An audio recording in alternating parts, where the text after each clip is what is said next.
எனக்கு வந்துட்டு எப்போவுமே யாரையும் டிபெண்ட் பண்ணி இருக்கிறது வந்து பிடிக்காது. இப்போதான் அப்படின்றது வந்து கிடையாது. சின்ன வயசுல இருந்தே அப்படிதான்.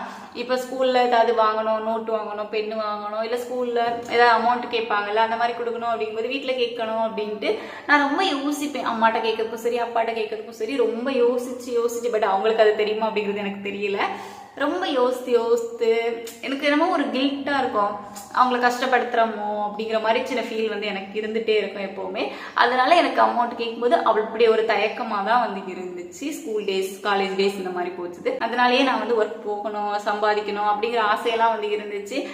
என்னோட ஸ்டடீஸ் முடிஞ்சதுக்கு அப்புறமா காலேஜ் முடிச்சுட்டு நான் ஊர்லேயே வந்து ஒர்க் பண்ணேன். அப்புறம் சம் சிச்சுவேஷன்ஸ்னால வெளியூர் போய் ஒர்க் பண்ணேன், கோயம்புத்தூர். எனக்கு அது வந்து ரொம்ப பெரிய ஆசை. என்னன்னா எப்பவுமே அம்மா அப்பா கண்ட்ரோல்ல அவங்க கீழே இருக்கும், நம்ம கொஞ்சம் இண்டிபெண்டா இருக்கணும், தனியா இருக்கணும் அப்படிங்கிற ஆசை வந்து எனக்கு இருந்துச்சு சின்ன வயசுல இருந்தே. ஸோ அந்த ஆசை வந்து நிறைவேறிச்சு அப்படின்னு கூட சொல்லலாம். இது யூனிவர்சல் நடத்தி கொடுக்கும் அப்படிங்கிற மாதிரி சொல்லுவாங்கல்ல. எனக்கு அதில் பெருசாக நம்பிக்கை கிடையாது. அது என்ன சக்ஸஸ்ஃபுல்லாக கொண்டு போகலாம் அப்படின்னாலும் ஒரு சில விஷயங்கள் வந்து எனக்கு நடத்தி கொடுத்துருக்கு அந்த யூனிவர்சல் அப்படின்னே சொல்லலாம். ஏன்னா சின்ன வயசுலேருந்து நான் ஆசைப்பட்டது அதுதான். நம்ம வந்து தனியாக இருக்கணும், தனியாக சம்பாதிக்கணும், தனியாக வந்து நம்மளை நாமே வந்து பார்த்துக்கணும் அப்படிங்கிற மாதிரி நான் வந்து ரொம்ப ஆசைப்பட்டிருக்கேன். வெளியூர் போகணும், வெளியூரில் போய் வேலை பார்க்கணும் அப்படிங்கிறதெல்லாம் வந்து ஆசைப்பட்டிருக்கேன். பட் அது எல்லாமே வந்து நடந்துச்சு. ஒரு கட்டத்தில் நான் வந்து என்னோட ஒர்க்குக்காக வெளியே போனேன். ஸோ கோயம்புத்தூருக்கு போனேன். கோயம்புத்தூரில் போயிட்டு ஒரு 1.5 வருஷம் கிட்ட ஒர்க் பண்ணேன். அங்கே தான் ஸ்டே பண்ணி அந்த மாதிரி தனியாக இருந்தேன், இண்டிபெண்ட்டாக இருந்தேன் அப்படின்னு கூட சொல்லலாம். யாரையும் டிபெண்ட் பண்ணி இல்லாமல் ஒரு இண்டிபெண்ட்டாக வந்து என்ன நானே பார்த்துக்கிட்டு, ஸோ அந்த மாதிரி இண்டிபெண்ட்டாக ஒரு 1.5 வருஷம் வந்து இருந்தேன். ஓகே, அந்த லைஃப் வந்து ஓரளவுக்கு நல்லா தான் இருந்துச்சு அப்படின்னு கூட சொல்லலாம். நான் ஆசைப்பட்டது தானே, நான் வந்துட்டு இப்படி தான் இருக்கணும், தனியாக போய் இருக்கணும், தனியாக நம்மளை பார்த்துக்கணும் அப்படிங்கிறதெல்லாம் நான் ஆசைப்பட்டது. அப்படிங்கிறதுனால எனக்கு வந்து அது பெரிய கஷ்டமாக தெரியலை.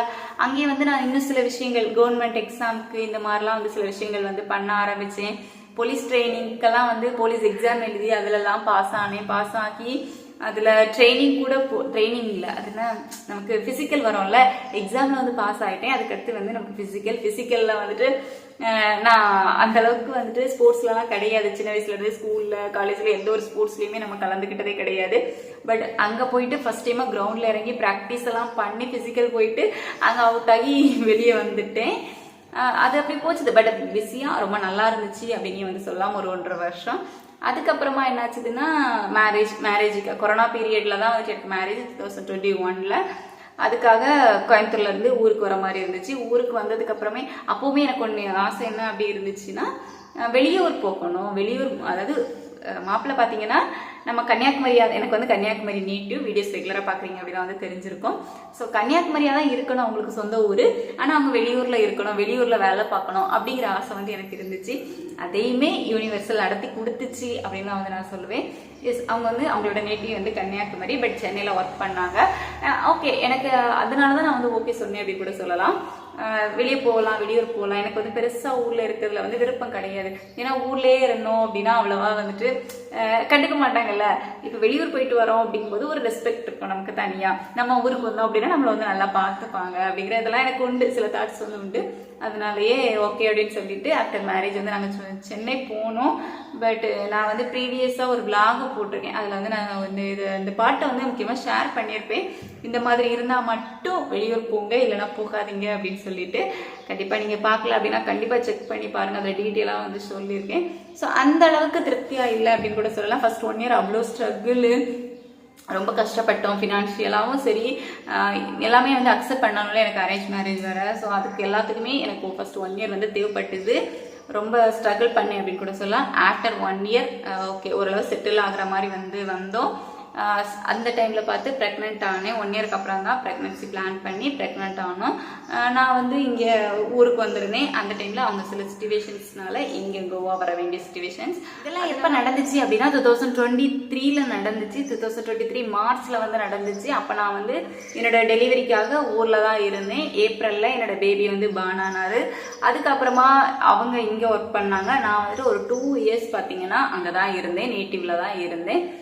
ரொம்ப நல்லாலாம் வந்து லைஃப் போச்சுது அப்படின்னு சொல்ல முடியாது. பட் ஓகே, ஓரளவு வந்து போச்சுது. அங்கே வந்துட்டு அப்போ நான் யூடியூப் சேனல்லாம் வந்து அந்த அளவுக்கு ரன் பண்ணலை. ஏன்னா நம்ம பேபி வந்து குட்டியாக இருந்தான் அப்படிங்கிறதுனால யூடியூப் சேனலுக்குலாம் ரொம்ப வரலாம் இல்லை.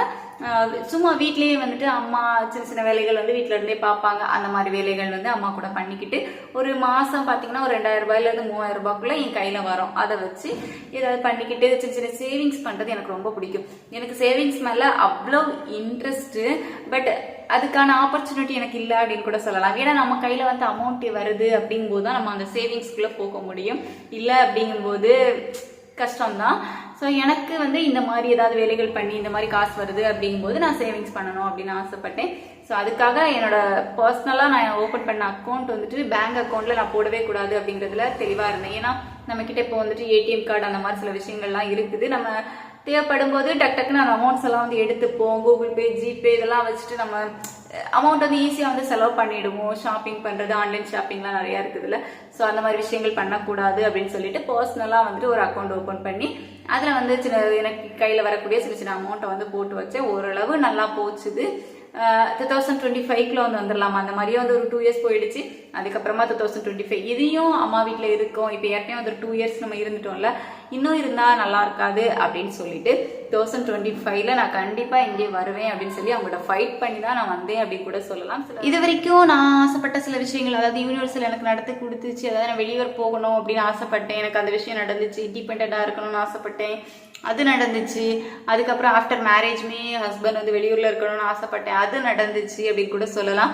பட் அது எல்லாமே வந்து அடுத்தடுத்த முன்னேற்ற பாதைக்கு வந்து என்னை கண்டிப்பாக கூட்டிகிட்டு போகலை. அது நடந்துச்சு அப்படின்னா அதோடய அந்த விஷயங்கள் வந்து ஸ்டாப் ஆயிடுச்சு அப்படின்னு தான் வந்து சொல்லணும்.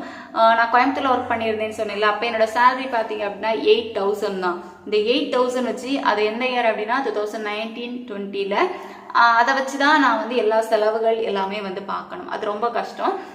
கோயம்புத்தூர்லேயுமே ஓரளவுக்கு ரெண்ட் எல்லாமே அதிகமாக தான் இருக்கும். இதை தவிர செலவுகளும் வந்து நமக்கு இருக்கும்ல.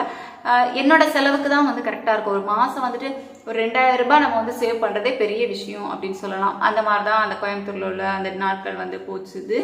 அதுக்கடுத்து சென்னை போனப்போவும் அதே ப்ராப்ளம் தான். இப்போ சேலரி வந்து உங்களுக்கு நல்லா இருக்குது அப்படின்னா மட்டும் கண்டிப்பாக வெளியூர் போங்க. அப்படி இல்லாத பட்சத்தில் வெளியூர் போகணும்னு சொல்லிட்டு நம்ம போகும்போது அங்கே நிறைய பிரச்சனைகள் வந்து இருக்குது. ஸோ அது எல்லாமே நான் வந்து இன்னொரு வீடியோவில் நான் வந்து டீட்டெயிலாக வந்து சொல்கிறேன். கிட்டத்தட்ட ஒரு 4 வருஷமாக நான் வந்து ஸ்ட்ரகிள் பண்ணிகிட்டு இருக்கேன். 4 வருஷம் இல்லை, பிஃபோர் மேரேஜில் இருந்தே கூட சொல்லலாம்.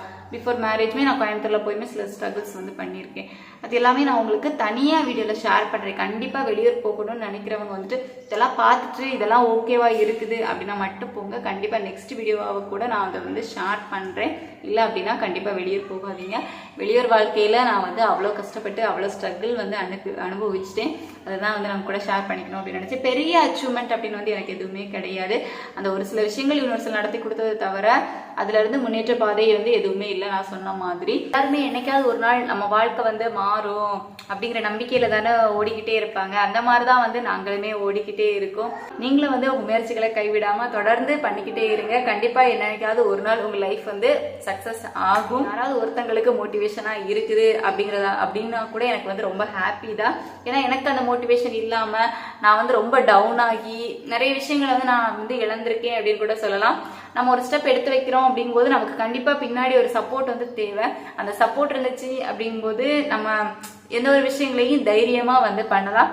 ஓகே, இந்த வீடியோ நம்ம இதோட எண்ட் பண்ணிக்கலாம். நெக்ஸ்ட் நான் கண்டிப்பா வந்துட்டு லைவா பேசி போடுற வீடியோல வெளியூர் வாழ்க்கையை பத்தி கண்டிப்பா நான் வந்து ஷேர் பண்றேன். இதை பத்தி தான் நான் ஷேர் பண்ணணும் அப்படின்னு நினைச்சேன்.